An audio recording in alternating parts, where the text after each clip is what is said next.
तमाम कुर्बानियों के बावजूद जो आज हालात गिलगित बल्तिस्तान में चल रहे हैं, इसको देखकर, इसके हवाले से सोचकर मुझे किसी मारूफ शायर के 2-4 अशार याद आ रहे हैं जो मैं आप लोगों की नजर करना चाहूँगा।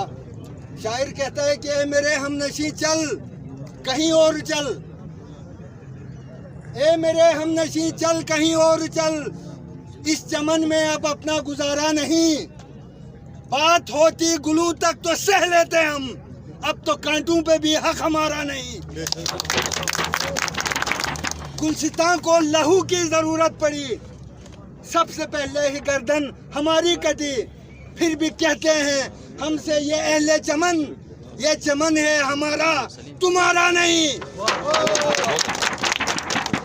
वो यकीनन सुनेगा दुआएं मेरी, क्या तुम्हारा खुदा है हमारा नहीं।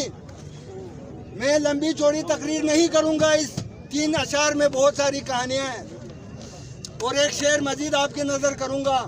जो हालात पाकिस्तान और गिलगित बाल्तिस्तान के मुझे नज़र आ रहे हैं मौजूदा हालात में, उसमें सहर की खुशियां मनाने वालों, सहर के तेवर बता रहे हैं बशीर साहब, सहर की खुशियां मनाने वालों सहर के तेवर बता रहे हैं, अभी तो इतनी घुटन बढ़ेगी कि सांस लेना महाल होगा।